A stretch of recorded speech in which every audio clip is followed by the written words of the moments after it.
जय माता की। एक टाटगढ़ एक मेडिया का ऊंचा गांव, वहां की कहानी है ऊंचे गांव की। गांव में वहाँ परिवार कुशल मंगल रह रहा था। सास ससुर के साथ पति पत्नी दोनों रह रहे थे। तो उनकी बीच में मनमुटाव होने लगा, लड़ाई होने लगी पति पत्नी में। तो वो बोली, सासू बोली कि हे बींदनी, क्या बात है, आजकल बहुत लड़ाई झगड़ा चल रहा तुम दोनों में। कि पता नहीं सासू माँ, हमने तो कुछ कहा नहीं है, पर वही रोज रात को हमसे आके लड़ाई करते हैं और हर काम पे हमसे गालियां देते हैं, मार पिटाई करते हैं। ऐसे करते करते उनमें हफ्ता भर सच हो गया लड़ाई करते करते। फिर बींदनी ने एक दिन रात को रोटी परस के दी अपने आदमी को। फिर वो गालियां गुप्ता करे, लड़ाई होने लगी उन्हें दोनों में। सास ससुर ने बीच बिचाई कराया और मार पिटाई तक बात घुस गई और जोर से ताने वाने मारने लगे, पीर केर वो बहुत ज्यादा। तो उसने उस रात को तो कैसे कैसे सास ससुर ने बीच बिचाई कर लिया। सुबह उठी जल्दी, वो बींदनी सास ससुर को रोटी बना के खिलाई, अपने आदमी को भी दे दी। 2 बच्चे थे छोटे छोटे, उनको स्कूल भी भेज दिया पढ़ाई के लिए। और वहां से अपनी गायों खोल के और अपने खेत की ओर चल दी, जहाँ उनके खेत में फल फ्रूट के पौधे भी थे। कुआं पे जाके आम का पेड़ था, वहां बैठी रही। फिर सोचा उन्हें जल्दी जल्दी चारी में से रजका काट के और अपनी गायों को डाला, गायों को इमली के पेड़ के नीचे बांध दी। फिर आके आम के पेड़ के नीचे बैठ गई और उसके मन में क्रोध चल रहा था। बोला, हे माता रानी, मैंने कितना ही काम करूं तो भी मुझे गालियां मिलती है, पीरियों के लिए ताना मारते हैं, पर तो क्या करूं मैं। और सोचती रही और कुएं पे झकने लगी अंदर। तो देखते देखते उसका अंदर से क्रोध जागा और कुएं में कूद गई। ना आगे की सोची, ना पीछे की, ना बच्चों की, और कूद गई कुएं में, छलांग मार गई। वो कुआं गहरा था, वहां कोई भी नहीं थे उस टाइम में, खेत के आसपास भी कोई काम करने वाले। कूद गई। थोड़ी देर बाद एक गांव की 2-3 औरतें मटके लेके बाल्टी लेके आई पानी भरने। 1 घंटा बाद आई, आके देखा जैसे पानी भरने लगी आपस में बातें कर करके, और मटका जैसे बाल्टी अंदर डाली तो चुन्नी बाल्टी के अंदर चुन्नी लपेट के आ गई, ओढ़नी। उन्होंने बोला, बहन ये किसकी है? ओढ़नी। हाँ, ओढ़नी कुएं में कैसे आ गई? और उन्हें समझे कि कोई न कोई गिर गया इसके अंदर, और मटका उटके छोड़ के और भाग के गई गांव की ओर और बोली कि भाई वहाँ ये किसकी ओढ़नी, पहचानो इसको। तो उनकी सासू माँ ने कहा, ये तो हमारी बींदनी की है ओढ़नी, ये भोर सिंह की बींदनी की ओढ़नी है। ये वहां कैसे पहुंच गई? कि हो ना हो तो दिखाई नहीं दे रही, वहां गया बंधी हुई है इमली के पेड़ के नीचे, और वहां कोई नहीं है खेत पे। और ये ओढ़नी हमारे पानी भरने गई तो बाल्टी में फंस के आ गई है। जब वो रोने पीटने लग गए और सब इकट्ठे हुए गांव के, उनमें से एक आदमी ने फोन करा थाने में, पुलिस को बुलाया। 1 घंटा मुश्किल लगा उसमें, और उसको लाश को निकाला अंदर से, बींदनी की लाश को, और निकाल के आम के पेड़ नीचे 4 पैर बिछा कर उस पर लेटा दिया। अब सब अफसोस में पड़ गए, क्या करें, ऐसे नई उम्र में बींदनी खत्म हो गई। आपसे ने धमकाया, लड़ाई करे, गाँव वालों ने बोले करे तो क्या करे। पुलिस भी हैरान थी, भाई पुलिस केस बनेगा तुम्हारा, तो कैसे बात हुई, लड़ाई झगड़ा।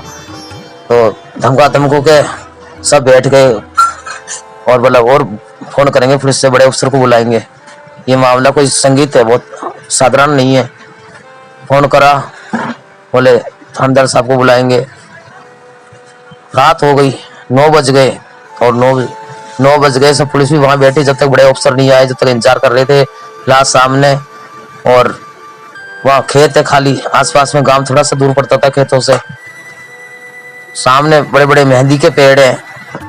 अब वही सामने पुलिस वालों के सामने और गांव वालों के सामने लाश सामने पड़ी, और उन मेहंदी को पेड़ों पे वो उसी की वो बहू उस पे झूलने लग गई और जोर जोर से बोली, चले जाओ यहाँ से, मेरे पास किस लिए आए, मुझे जीते जी चैन से नहीं जीने दिया।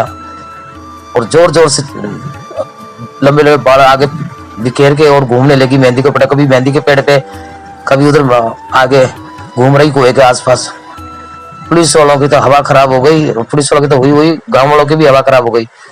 गांव वाले जो और आदमी लुगाया सब भाग के, बच्चे सब पीछे पूछ गए पुलिस के पीछे, और बोले अब क्या करें भाई, रात हो गई, यहाँ तो कोई जल्दी आएगी, गाड़ी भी नहीं आएगी, गाड़ी का रास्ता भी सही नहीं है, पुलिस भी पैदल आती थी वहां से टाटगढ़ से। तो उन्होंने बोला भाई कुछ करें।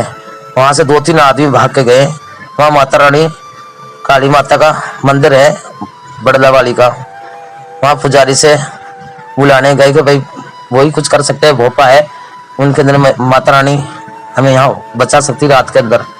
वो चारों तरफ गुस्सा में चक्कर मारने लग गई, 5-5 जने संग जा रहे हैं मंदिर, जाके बोले पुजारी बाबा जल्दी चलो, वहां तो बहुत परेशानी हो रही है, और कोई ऑफिसर भी नहीं आए, बड़े 4-5 पुलिस वाले, उनसे क्या होगा, गांव वाले सब डर रहे हैं।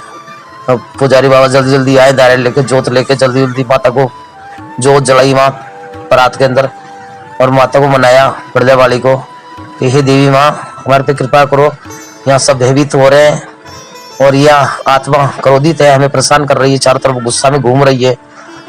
तो माता रानी ने उस पुजारी के शरीर में आके बोला कि घबराओ मत, मैं आ गई हूँ, डरो मत, और बोलो। माता जोर जोर से लुगाई की आवाज में बोलने लगी आदमी के शरीर में से कि तेरी गलती है, तेने आगे सोचा ना पीछे सोचा, और कूद पड़ी कुआं में। किसने बोला आत्महत्या करने की? अरे घर परिवार की लड़ाई है, होती रहती है, फैसला करती, अपने बड़ों से बताती, गामकों को बताती, ऐसे कैसे कूद गई कुएं में, और अब कुछ नहीं कर सकती है, यहाँ से छोड़ के चली जा गांव को। और वो क्रोधित आत्मा थी तो कैसे जाती? थोड़ी देर के लिए तो माता का प्रकोप से दूर हो गई, उस गांव पे भय बन गया। थोड़ी देर में ऐसे कैसे जोत जला के पुजारी ने रात भर निकाली, सुबह बोले भोपा जी ने बोला जल्दी जल्दी सुबह हो, सूर्य निकले, और इसका माता जी ने कह दिया इसका अंतिम संस्कार कर दो, राहत मिल जाए, इसकी आत्मा को शांति मिल जाए विधि विधान के साथ। और सुबह होते ही उसके लेके और जाके सीता जलाई उसकी विधि विधान के साथ मंत्र द्वारा। जब वो दिखाई तो नहीं देने लगी, और बोले हे माता रानी तेरे कृपा हम पे बनी रहे, इस गांव पे कृपा बनी रहे, जय माता की।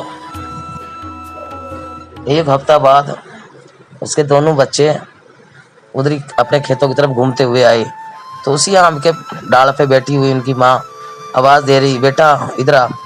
दोनों बेटों को बुला रही, डाल पे बैठी बैठी। तो बड़ा भाई थोड़ा समझदार था, बोले भैया मत जा, ये हमारी माँ तो मर चुकी है, ये कोई और ही है, उनकी माँ की आत्मा थी, जल्दी से मुक्ति नहीं मिली, बोले मत जा।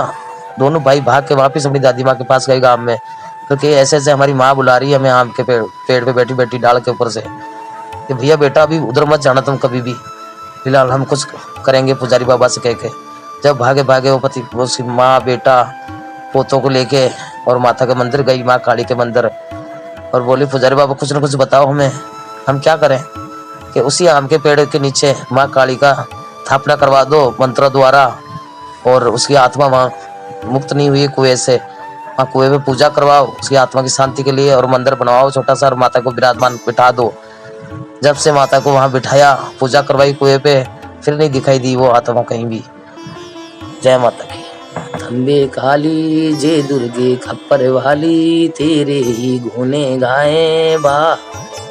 ओ मैया हम सब उतारे तेरी आरती, माता तेरे भक्त जनों पे भीड़ पड़ी अति भारी माँ, भीड़ पड़ी अति भारी माँ। दानव दल पर टूट पड़ो माँ, होके सिंह सवारी माँ, होके सिंह सवार। सो सिंहों से भाले साली, अष्टी बुझाओ वाली, दुखिया के दुखड़े निवारे थी।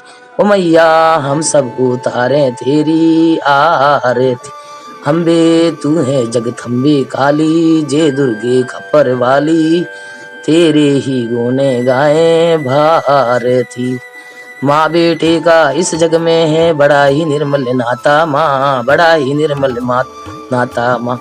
पूत कपूत सुने पर ना माता सुनी को माता माँ, माता सुनी को। सबकी बिगड़ी बनाने वाली, लाज बचाने वाली, सतियों के सती को संभाले थी। ओ मैया हम सब उतारे तेरी आरती, नहीं मांगते हैं धन और दौलत, ना चांदी ना सोना माँ, ना चांदी ना सोना। हम तो मांगे तेरे मन का एक छोटा सा कोना माँ, एक छोटा सा कोना। सबकी बिगड़ी बनाने वाली, लाज बचाने वाली, सतियों के सत्य संवार थी। अम्बे तू है जगदम्बे काली, जय दुर्गे खप्पर वाली, तेरे ही गुणे गाए भारती। जय माता की सच्चे दरबार की जय, जय माता काली की जय, जय माता की।